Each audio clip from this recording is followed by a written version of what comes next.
Mēs atrodamies Daugavpils pilsētā.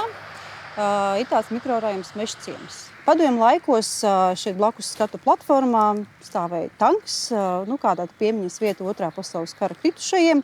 Un tad abās pusēs gar tanku bija plaši, skaisti krokainās rozes stādījums. Viens no iemesliem, kāpēc krokainā roze vispār Eiropā tika ievesta kā dekoratīva suga, bet viņa ļoti daudz tika izmantot arī kāpu, ceļmalu un dzelzceļmalu uzbārumu nostiprināšanai. Dēļ savas ļoti spēcīgās sakņu sistēmas, ļoti vitāla, ļoti spēcīga. Otrs iemesls ceļmalām.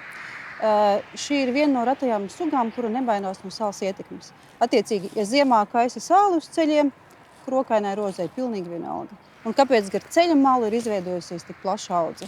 Atklāta vieta, meža nav, ceļmala, saulains, smilšains, viss, kas rozei patīk.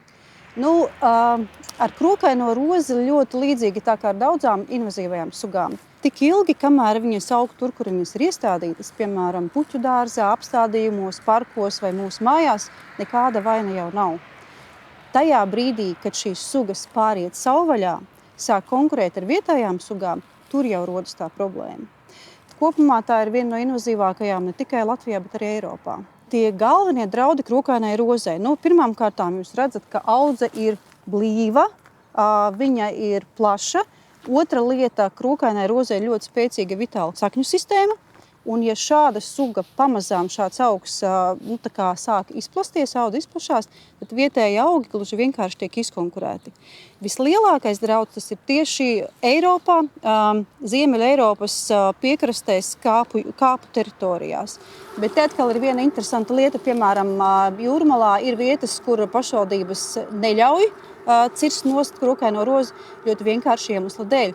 Šādās vietās bezmajumtnieki neies ne uzdzīvot, ne dzīvot. Ja? Tā kā vēl viens tās aspekts krokainai rozei. Krokainā roze izplatās salīdzinoši lēni, bet pārliecinoši. Jo galvenais izplatīšanās veids viņā veido sakņu atvases, tāpēc arī veidojas šādi ļoti blīvas un monodominantas audzes. Un otrs ceļš ir ar sēklām, un tātad tas ir vai nu ūdenstūms, vai nu tie ir putni.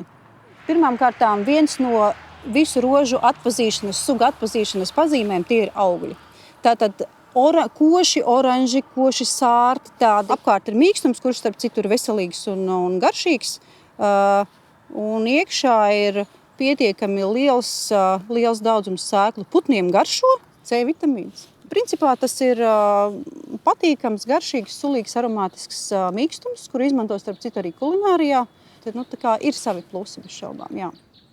Nākamā lieta, pati roze, stumbrus un krūms, viņš tāds robusts. Ir gan tādi garāki ērkšķi, ja? Gan arī viss stumbrs klāts ar tādiem maziem dzinumiņiem. Lapu virspuse ir mazliet spīdīga, un arī nosaukums krokainā vai rievainā roze, ka lapiņas varētu teikt, ka viņas tādas tā kā drusku krokainas. Protams, ziedi ir ļoti krāšņi, ļoti smaržīgi, lieli, rozīgi, violetīgi, pat balti. Tāpēc viņi arī sākotnēji ievesta kā dekoratīva suga. Tātad, ja kādam ir doma un saprot, ka ir jānīcina tā roze, un tas, ko dabas aizsardzības pārvalde ieteiktu, 3 pamatmetodes. Pirmā lieta ir izrakšana, bet ļoti uzmanīgi ir jāizlasa pilnīgi visi sakņu fragmenti, jo viņi ļoti veiksmīgi atjaunojas no sakņu fragmentiem. Otrs, ko var darīt, tātad nogriezt vai nocirst iespējami zemu, bet šeit arī, ja jūs to darīsiet tikai vienreiz, tad viņa sasparosies un būs vēl krāšņāka, vēl lielāka.